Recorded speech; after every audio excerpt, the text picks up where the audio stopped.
Assalamu alaikum, my dear students. In previous topic we discussed about digestion of food in stomach, and today we are going to discuss digestion of food in small intestine. My dear students, last topic में हमने पढ़ा कि stomach में food के साथ क्या होता है, फूड कैसे डाइजेस्ट हो जाता है, और फाइनली स्टोमक से फूड आता है इंटेस्टाइन में, स्मॉल इंटेस्टाइन में। तो बच्चों, जो ये स्मॉल इंटेस्टाइन है, जो हमारी एलिमेंट्री कैनाल है, पूरा ये tube from mouth to anus, जहाँ पे पूरा डाइजेशन होता है, एब्जॉर्प्शन होता है, एक्सक्रीशन होता है, इस पूरे ट्यूब को, इस पूरे कैनाल को एलिमेंट्री कैनाल कहते हैं। और हमारा जो ये स्मॉल इंटेस्टाइन है, ये इस एलिमेंट्री कैनाल का सबसे लॉन्गेस्ट पार्ट होता है। तो ये लॉन्गेस्ट पार्ट है, लेकिन ये फिटेड होता है कम्पैक्ट स्पेस में, यानी इसको ऐसे, ये देख रहे हो आप, स्मॉल इंटेस्टाइन को ऐसे टाइटली क्लोजली पैक्ड होता है ये, क्योंकि ये लॉन्ग होता है और स्पेस कम करने के लिए इसको क्लोजली पैक्ड किया है अल्लाह ताला ने।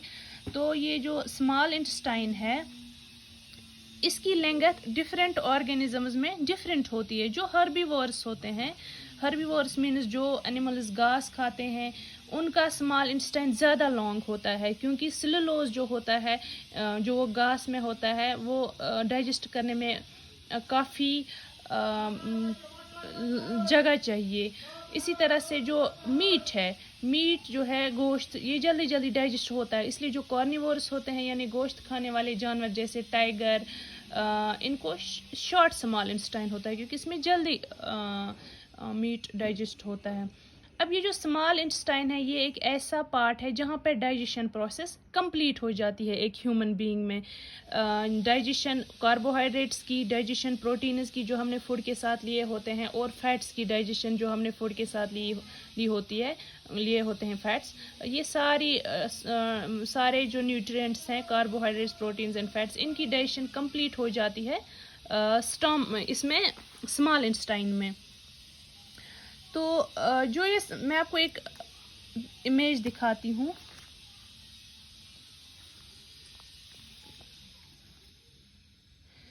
देखो, ये हमारा लिवर है ह्यूमन बींग्स में, और ये पूरा लिवर ऐसे, पूरे लिवर का स्ट्रक्चर यहाँ से है, ये पूरा लिवर है। ये जो आप ग्रीन कलर का देख रहे हो, यहाँ से यहाँ से यहाँ से, ये गॉल ब्लेडर होता है, ठीक है। और लिवर के नीचे आप ऐसे एक पार्ट देखते हो, इसको कहते हैं पेनक्रियाज, और बाकी ये आपको पता है, ये स्टोमक है। तो ये पेनक्रियाज और ये लिवर जो है, इसमें, हाँ, लिवर में भी डक्ट्स होते हैं, 2 डक्ट्स होते हैं, पेनक्रियाज में भी अपना डक्ट होता है।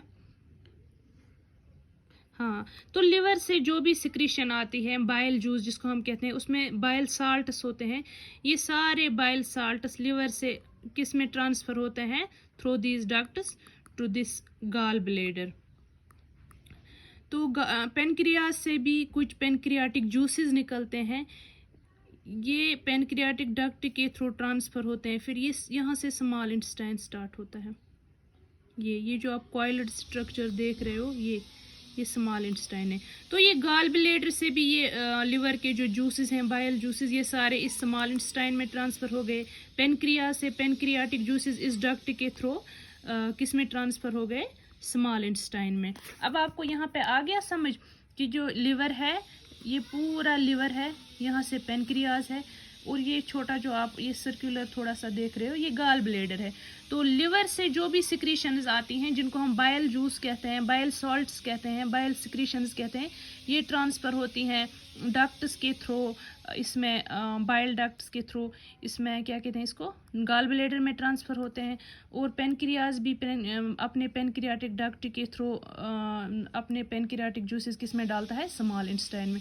अब स्मॉल इंटेस्टाइन में जो फूड पहुंचा था स्टोमक से, इस फूड में जो भी होते हैं कार्बोहाइड्रेट्स, प्रोटीन्स एंड फैट्स, ये लिवर के जो बाइल साल्ट्स हैं और ये जो पेनक्रियाज के पेनक्रियाटिक जूसेस होते हैं, ये भी इन पे एक्ट करते हैं। एक चीज़ याद रखना, जो लिवर का जो बाइल जूस होता है, इसमें एंजाइम्स नहीं होते हैं, इसमें सिर्फ साल्ट्स होते हैं, ठीक है। तो अब ये पेनक्रियाज जो है, इसमें पेनक्रियाटिक जूस जो इससे निकलता है, सिक्रीशन जो ये डालता है स्मॉल इंटेस्टाइन में, इसमें क्या क्या होता है। एक तो इसमें एक एंजाइम होता है ट्रिप्सिन। ट्रिप्सिन क्या करता है स्मॉल इंटेस्टाइन में, जो प्रोटीन्स हमने फूड में लिए होते हैं, ट्रिप्सिन इन प्रोटीन्स को डाइजेस्ट करता है, ब्रेक डाउन करता है।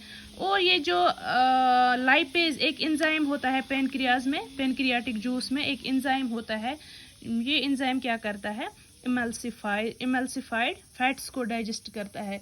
तो बच्चों जो ये बायल इमल्सिफाई कैसे हो गए, इमल्सिफाइड फैट्स मीन्स ये जो फैट्स हमने फूड में कंज्यूम किए होते हैं, ये पहले बड़े कंपाउंड्स होते हैं, बड़े बड़े ग्लोब्यूल्स होते हैं, लेकिन ये जो बायल जूस आता है गाल ब्लेडर से इंटेस्टाइन्स में, इस फूड पे एक्ट करता है बायल जूस। ये बायल जूस क्या काम करता है, इन बड़े बड़े ग्लोब्यूल्स फैट्स के स्मॉल ग्लोब्यूल्स में कन्वर्ट करता है। यानी ये फैट्स अंदर निवान, ये बड़िस फॉर्मस मज बोड़ स्ट्रक्चर, बड़ कंपाउंड, उमन ये बनावान लकट कंपाउंड्स, इमल्सिफाई करान। बायल जूस फैट्स को इमल्सिफाई करता है, यानी बड़े बड़े फैट्स को छोटे छोटे फैट्स में ब्रेक डाउन करता है। और फाइनली ये जो एंजाइम है पेनक्रियाटिक जूस में लाइपेज, ये इन छोटे छोटे फैट्स को फिर डाइजेस्ट करता है। तो अब पूरा फूड डाइजेस्ट हो गया, पूरे carbohydrates, proteins and fats digest हो गए स्मॉल इंटेस्टाइन में।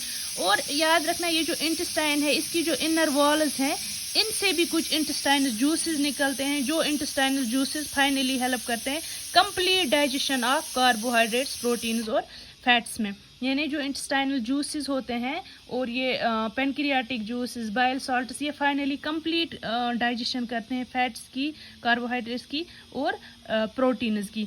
तो ये जो इंटेस्टाइन के अब क्या हो गया, ये जो डाइजेस्टेड फूड है ये कहाँ जाएगा। अब ये जो इंटेस्टाइन है इसमें ऐसे अंदर से इसकी वॉल्स में फिंगर लाइक प्रोजेक्शंस होती हैं ऐसे इनसाइड, यानी स्टमक के इनर वॉल्स में ये फिंगर लाइक प्रोजेक्शंस होती हैं, इनको कहते हैं विलस। एक प्रोजेक्शन को विलस कहते हैं और बहुत सारे प्रोजेक्शंस को प्लूरल में विल्लाई या विल्ली कहते हैं।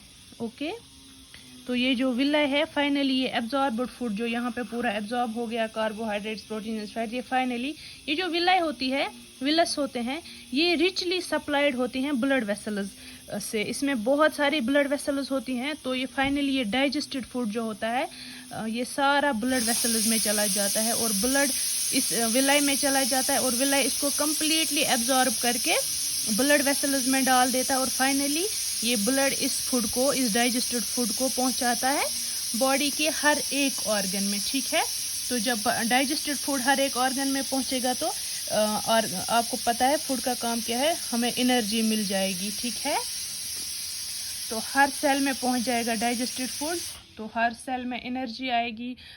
फिर न्यू टिश्यूज़ भी फूड से रिपेयर होते हैं, न्यू टिश्यूज़ बनते हैं, पुराने टिश्यूज़ रिपेयर होते हैं। तो अब यहाँ पे डाइजेशन कंप्लीट हो गई, यानी फूड चला गया अब विलस के थ्रू ब्लड में। अब यहाँ पे कुछ फूड अनडाइजेस्टेड रहता है, अनएब्जॉर्ब्ड रहता है, कुछ फूड ऐसा होता है जो फिर ये विलस एब्जॉर्ब नहीं कर पाता है, तो वो फूड कहाँ चला जाता है, फाइनली वो फूड पास होता है लार्ज इंटेस्टाइन में, है ना। यहाँ से लार्ज इंटेस्टाइन होता है ना, स्मॉल इंटेस्टाइन, ये देखो ये बड़ा जो स्मॉल इंटेस्टाइन के आउटसाइड है, ये है large intestine. Finally small intestine से अनडाइजेस्टेड फूड चला जाएगा लार्ज इंटेस्टाइन में और लार्ज इंटेस्टाइन से ये इजस्ट हो जाएगा, एक्सक्रीट हो जाएगा। क्या हो जाएगा, एक्सक्रीट, बाहर चला जाएगा बॉडी से थ्रू एनस।